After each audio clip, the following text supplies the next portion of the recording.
Students, প্রকৃতি education খুঁটিনাটিতে তোমাদের সকলকে স্বাগতম। সবার আগে তোমরা চ্যানেলটাকে সাবস্ক্রাইব করবে এবং সাবস্ক্রাইব করে তোমরা বেল আইকনটাকে প্রেস করে নোটিফিকেশনটাকে অন রাখবে। তাহলে যখনই তোমাদের হিস্ট্রি থেকে ভিডিও আপলোড হবে সরাসরি তোমাদের স্ক্রিনে পৌঁছে যাবে। তো চলো বেশি কথা বাড়াবো না, এবং আজকে ক্লাস হবে হিস্ট্রি ক্লাস 6-এ হিস্ট্রি থেকে তোমাদের সপ্তম অধ্যায়ের প্রশ্ন উত্তরগুলো থাকবে। আজকে প্রশ্ন উত্তরগুলো থাকবে তোমাদের 24 থেকে 50 অবধি। আগের ভিডিওতে তোমরা পেয়ে গেছো 1 থেকে 23 অবধি দেওয়া হয়েছে। আজকের ভিডিওতে থাকবে 24 থেকে 50 অবধি। তো চলো তোমরা প্রশ্ন উত্তরগুলো দেখে নাও। এখানে প্রশ্ন দেখতে পাচ্ছ তোমরা। 24 নাম্বার প্রশ্ন আছে, কুষাণ যুগে জলসেচ প্রকল্পকে কি বলা হতো? উত্তর হবে কুষাণ যুগে জলসেচ প্রকল্পকে বলা হতো সেতু। নেক্সট, সুদর্শন হ্রদ কোথায়? উত্তর হবে সুদর্শন হ্রদ কাথিয়াওয়াড়ে অবস্থিত। নেক্সট, সুদর্শন হ্রদটি কোন যুগের? উত্তর হবে সুদর্শন হ্রদটি মৌর্য যুগের। নেক্সট, প্রাচীন বাংলার সূক্ষ্ম সুতির কাপড়ের কি নাম ছিল? উত্তর হবে প্রাচীন বাংলার সূক্ষ্ম সুতির কাপড়ের নাম ছিল মসলিন। নেক্সট প্রশ্ন হলো, সুদর্শন হ্রদ কে নির্মাণ করেন? উত্তর হবে চন্দ্রগুপ্ত মৌর্য সুদর্শন হ্রদ নির্মাণ করেন। নেক্সট, সিল্ক রুট বা রেশম পথ কোন যুগে গড়ে ওঠে? উত্তর হবে সিল্ক রুট বা রেশম পথ গড়ে ওঠে কুষাণ যুগে। পরের প্রশ্ন, কোন বংশের শাসকদের নামের সঙ্গে মায়ের নাম যুক্ত হতো?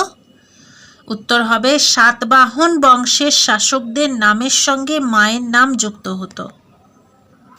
পরের প্রশ্ন 31 নম্বর প্রশ্ন হবে, কুষাণ আমলে দামি কাপড় কোন অঞ্চলে তৈরি হতো? উত্তর হবে কুষাণ আমলে দামি কাপড় বারাণসী ও মথুরা অঞ্চলে তৈরি হতো। নেক্সট, কুষাণ আমলে সমাজ জীবনের ভিত্তি কি ছিল? উত্তর হবে কুষাণ আমলে সমাজ জীবনের ভিত্তি ছিল পরিবার। নেক্সট হবে, গুপ্ত আমলে ভারতবর্ষে দূরপাল্লার বাণিজ্যে ঘাটতির কারণ কি?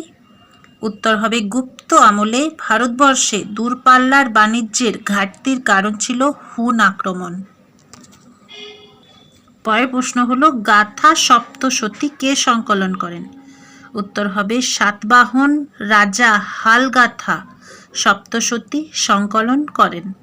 সাতবাহন রাজা হালগাথা সপ্তশতী সংকলন করেন। নেক্সট, গুপ্ত আমলের প্রধান জীবিকা কি ছিল? উত্তর হবে গুপ্ত আমলের প্রধান জীবিকা ছিল কৃষিকাজ। নেক্সট, গুপ্ত আমলে প্রধান ফসল কি ছিল?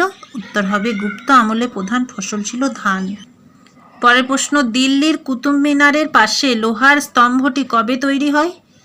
উত্তর হবে খ্রিস্টীয় 4র্থ-5ম শতকে দিল্লির কুতুব মিনারের পাশে লোহার স্তম্ভটি তৈরি হয়। খ্রিস্টীয় 4র্থ-5ম শতকে। পরের প্রশ্ন হলো, সাতবাহন রাজা হালের লেখা গাথা সপ্তশতী গ্রন্থটি কোন ভাষায় লেখা? উত্তর হবে সাতবাহন রাজা হালের লেখা গাথা সপ্তশতী গ্রন্থটি প্রাকৃত ভাষায় লেখা।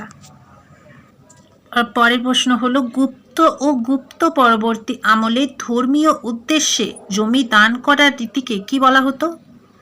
উত্তর হবে গুপ্ত ও গুপ্ত পরবর্তী আমলে ধর্মীয় উদ্দেশ্যে জমি দান করার রীতিকে বলা হতো অগ্রহার ব্যবস্থা। নেক্সট, ভারতে অগ্রহার ব্যবস্থা কোন যুগে গড়ে ওঠে? উত্তর হবে ভারতে অগ্রহার ব্যবস্থা গুপ্ত যুগে গড়ে ওঠে। পরের প্রশ্ন, রূপক কোন যুগের মুদ্রা? উত্তর হবে রূপক হলো গুপ্ত যুগের মুদ্রা। নেক্সট, গুপ্ত রাজাদের চালু করা সোনার মুদ্রাকে কি বলা হতো? উত্তর হলো গুপ্ত রাজাদের চালু করা সোনার মুদ্রাকে বলা হতো দিনার ও সুবর্ণ। নেক্সট, কোন গুপ্ত সম্রাটের রাজত্বকালে প্রথম রূপোর মুদ্রা চালু হয়? উত্তর হবে গুপ্ত সম্রাট দ্বিতীয় চন্দ্রগুপ্তের রাজত্বকালে প্রথম রূপোর মুদ্রা চালু হয়। পরের প্রশ্ন, গুপ্ত আমলে ভারতের পূর্ব উপকূলে কোন বন্দরের খ্যাতি বেড়েছিল? অথবা গুপ্ত যুগে পূর্ব উপকূলের একটি বিখ্যাত বন্দরের নাম লেখো। উত্তর হবে গুপ্ত আমলে ভারতের পূর্ব উপকূলে তাম্রলিপ্ত বন্দরের খ্যাতি বেড়েছিল। পরের প্রশ্ন, প্রাচীন ভারতের কয়েকটি বাণিজ্য বন্দরের নাম লেখো। উত্তর হবে প্রাচীন ভারতের কয়েকটি বাণিজ্য বন্দরের নাম হলো সোপারা, ব্রোচ, ভৃগুকচ্ছ প্রভৃতি। পরের প্রশ্ন হলো ফাসিয়ান কে ছিলেন? উত্তর হবে ফাসিয়ান ছিলেন একজন চীনা পর্যটক। নেক্সট, ফাসিয়ান কার রাজত্বকালে ভারতে আসেন? উত্তর হবে মৌর্য সম্রাট দ্বিতীয় চন্দ্রগুপ্তের রাজত্বকালে ফাসিয়ান ভারতে আসেন। পরের প্রশ্ন 48 নাম্বার, সুয়াংজান এর লেখায় ভারতবর্ষ কি নামে পরিচিত? উত্তর হবে সুয়াংজাং এর লেখায় ভারতবর্ষ ইন্তু নামে পরিচিত। নেক্সট, ফাসিয়ান কোন দেশের লোক ছিলেন? উত্তর হবে ফাসিয়ান চীন দেশের লোক ছিলেন। 50 নম্বর প্রশ্ন হলো লাস্ট তোমাদের, সুয়াংজান কার রাজত্বকালে ভারতে আসেন? উত্তর হবে সুয়াংজান হর্ষবর্ধনের রাজত্বকালে ভারতে আসেন। আমার প্রিয় ছাত্রছাত্রীরা, আজ এ পর্যন্তই করাবো। ভিডিওটা কেমন লাগলো অবশ্যই কমেন্ট করে জানাবে। ভালো লেগে থাকলে চ্যানেলটাকে সাবস্ক্রাইব করবে, বেশি বেশি করে বন্ধুদের সাথে শেয়ার করবে, তোমরা কমেন্ট করবে। ওকে, কথা হবে পরের ভিডিওতে। তোমরা ভালো থেকো, সুস্থ থেকো, টাটা।